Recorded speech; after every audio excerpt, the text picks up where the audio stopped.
Hello and welcome to HITC Sport. Right, so we've got a lot to get through today, alright? So let's just crack on. Right, Premier League roundup, let's go. So Real Madrid got absolutely battered to pieces in the derby. Christ, I knew they were having a bad season, but good lord. That was just painful. It was like watching KSI go 4 rounds with the lad who cries in his car. Real Madrid were absolutely smashed up. Luis Suarez got a hat-trick with Barca and didn't even need Messi. As for Julian Lopetegui, I mean, he is 100% getting sacked. No bother about that. But good Christ, that should be the least of his concerns. He should be more worried about whether he's going to get out of Madrid alive after that. If he was up to the supporters, it'd probably be like that scene of the Game of Thrones. He'd be stripped naked and dragged through the streets, with people spitting and screaming, "Shame, shame!" Although in Game of Thrones, wasn't she getting punished because they found out that she was sleeping with her brother? I'm guessing that episode was met with widespread confusion in Blackpool. What's she done wrong there? But Madrid, sack your manager now. In the space of a few months, he's managed to steer a club who's won 3 European Cups in a row into 9th. To be fair, that is pretty impressive. And whose idea was it to get rid of Ronaldo? Anyway, on to the Premier League. We're 10 games in, and I think it's patently obvious to any man, woman and child that Fulham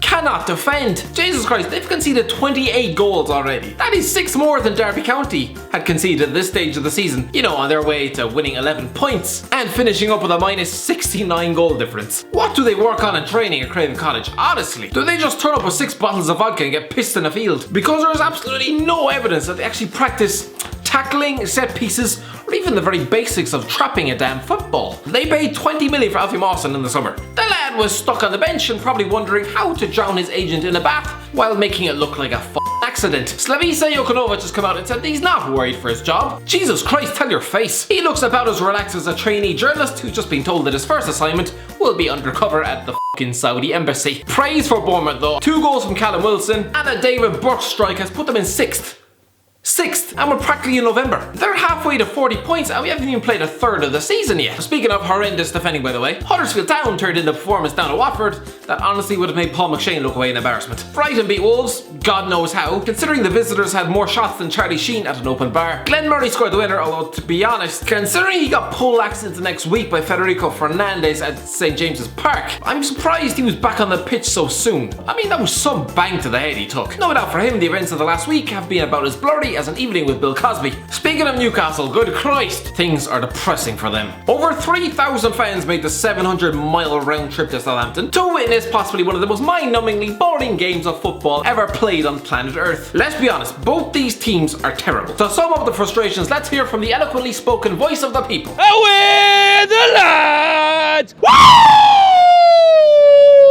Oh, no, he's a fucking nutter. You got another Brighton 1. How you feeling after that? I'm not happy, mate, am I? I'm not happy. Not happy, mate. He says with a big fucking beaming grin on his face. Does this fella also turn up to funerals looking like he's just won the fucking lottery? Renton, you're a Newcastle fan. You're a Newcastle fan. You're a Newcastle fan. You're a Newcastle fan. No, that's a shop. Not getting none of that. Is this fella having a fucking stroke? But everybody's like, oh, we scored against Man U. Let's give him a chance. Let's give him a chance. This man, honest to God, looks like he's just done a line longer than the one he has in his hair. You've got a better chance of finding Madeleine McCann babysitting Shannon Matthews. As soon as this nutcase starts ranting about missing children, this concerned man walks by and clutches his son a bit tighter. Hey, in all seriousness, the Magpie channel are a great channel, alright? And they're on their up, look out for them, but this fella, Christ above. Cardiff turned up at Anfield and it was probably the most predictable result of the day. They got battered 4-1. Sadio Mane scored 2 and Salah and Shaqiri got the others. The result was never really in doubt, except for 7 minutes when Callum Patterson made it 2-1, which is the first goal Liverpool have conceded at Anfield in the Premier League since February. A statistic that I only know because it's been rammed down our throats by all angles of the media ever since it happened. Well, honest to God, I care less about that than I do about the royal baby. Oh, the delivery girl from Horrible Bosses got fluffed up the duff by a ginger prince. I don't give a shit. So what do footballers do when they retire? You know, they've got all that free time in their hands. A lot of them go into coaching. And some right tune-ups go on Jeremy Kyle. Actually, you know what? It's not so much a TV show as it is a modern-day Victorian freak show with a collection of cast members that wouldn't look out of place on the fucking hills of eyes. With the average contestant having an IQ even less than the number of teeth in their fucking head. Rare to see even find these people. I wouldn't be surprised if Kyle just breeds these creatures in an underground laboratory underneath the fucking set. Sort of like when your man was trying to create the Powerpuff Girls. Sugar, spice, and everything nice. but Professor Utonium accidentally added an extra ingredient to the concoction. Chemical X. In this case, Chemical X is black tar heroin. And crack. Buckets and buckets of crack. Anyway, I think you all know where I'm going with this. Jermaine Pennant was on this godforsaken show. Yes, Jermaine Pennant, who once shared a pitch with Pirlo, Kaka and Paolo Maldini. Remember Gabby Agbonlahor? Of course you do. He's the fellow who spent all of his career at Aston Villa before reaffirming his love affair with custard creams. Well, he's suddenly on the lookout for a new club, advertising himself in the shop window on the True Geordie's YouTube channel, which just seems to be the done thing nowadays. Now, I rate the True Geordie, alright? But Gabby spent 2 hours of his Sunday afternoon looking as though he was seriously re-evaluating how he makes life decisions. Looking as though he'd rather be anywhere else but stuck next to an excitable 12-year-old. Oh, and Harry Redknapp sent into the jungle. Yes, Harry Redknapp, the man who bailed on QPR because his knees were too sore, is going off to spend a month in a stinky campsite in the backyards of South Australia, getting woken up at 7 AM by Holly Willoughby's incessant screeches and hollers. Holly and Deck, huh? Doesn't quite have the same ring to it. Neither does Ant's index finger, but that's a story for another day. Anyway, let's hope none of the Bush Tucker trials involve the ability to read or explaining some unusual offshore activity. Or the poor will again be trying to blame it on Rosie the dog. Chelsea turned up at Burnley and scored 4 at Turf Moor. Alvaro Morata scored a goal. May God have mercy on us all. As did Ross Barkley, Willian and Ruben Loftus-Cheek. Honest to God, I'd forgotten that man even existed. 12 children were rescued from flooded caves in Thailand this week. They've since met Jose Mourinho and were rewarded for their bravery with matchday tickets to see Chris Smalling live in the flesh.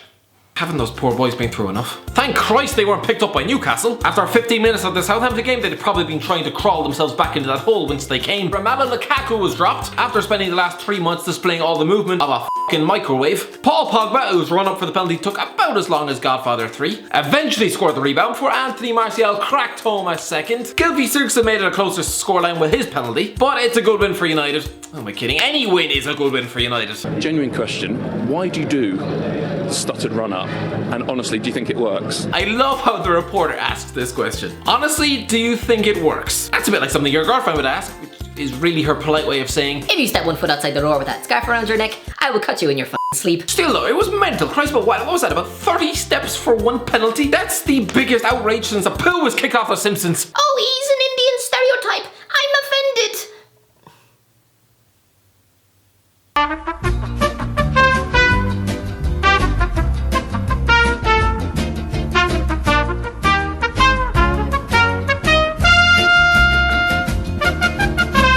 Don't get rid of a poo, which is the advice Jamie Vardy chose to ignore on Monday night when he scuttled off to the Jacks halfway through the Arsenal game, unleashing the biggest dump seen at the Emirates since Marouane Chamak's career. Ozil, of course, was given all the plaudits that night. He's special, something that teachers used to underline in big felt pen on my report cards. I always wondered why I was the one who was banned from using scissors in art class. Anyway, Ozil was getting criticised again after storming off the pitch in a 2-2 draw with Crystal Palace. At the moment, Arsenal do look great going forward though. That forward line, Jesus Christ, Aubameyang, Lacazette, Ozil and Iwobi. They're gelling so well together that it's actually making Henrik Mkhitaryan look more of a fifth wheel than Cam Kirkham. Anyway, what else happened in the football world? There was a big fuss up in Scotland after some Hearts player grabbed a Boué Kouassi by the balls. Not sure what the big deal was, just reminds me of my days as an altar server. Okay, so now a moment to be serious. I'm here in this video talking about the footballing events that unfolded during the week. From god-awful defending to unhinged football fans. None of that really matters one iota when this sort of stuff happens. It still doesn't really feel real. It's like a scene that was dreamt up by a chief executive on the set of Hollyoaks or EastEnders or something. You don't expect a football match to coincide with an event that dominates the front pages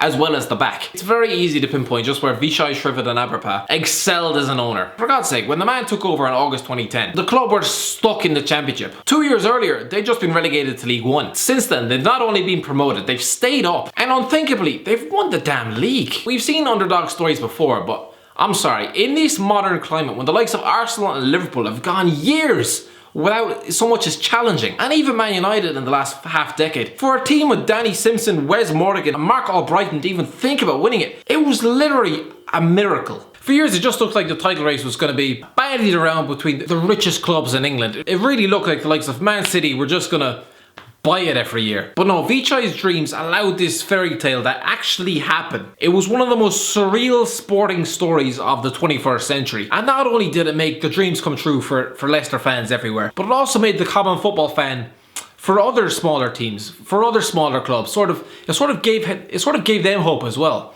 That maybe, just maybe, the top four wasn't such a closed off esoteric unit.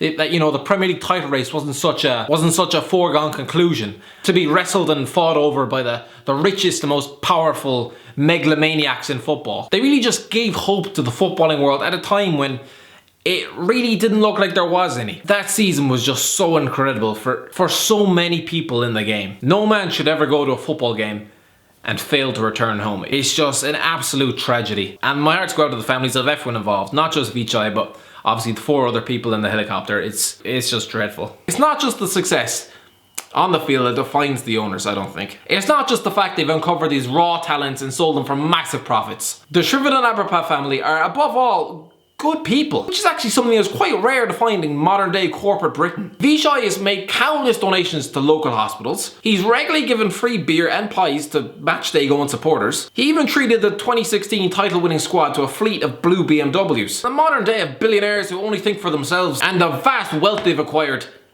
This man's the opposite of all that. He wasn't the type of owner who tunes in for every 4th game on a dodgy stream on a yacht off the coast of Southeast Asia. The man was present for every single Leicester game, completely immersed in all aspects of the club and the city. For God's sake, there were even times where he would sit with the fans during games, and he was even given an honorary degree from the University of Leicester. This was a man who was just going to watch a football game, the same as anybody else in that stadium, but the Leicester fans should take comfort in the legacy this man will forever hold at your club. In the modern day, where football owners use their club as nothing more than a plaything, a means to an end when it comes to advertising purposes, emptying their wallet but not their heart into something that they view nothing more than another expensive asset, something to not only boost their ego but also their control and power in the business world. This man was different and genuinely not only cared for the club but for the people of Leicester. It's a real tragedy, and of course thoughts are with everyone affected by this. Rest in peace, Vichai.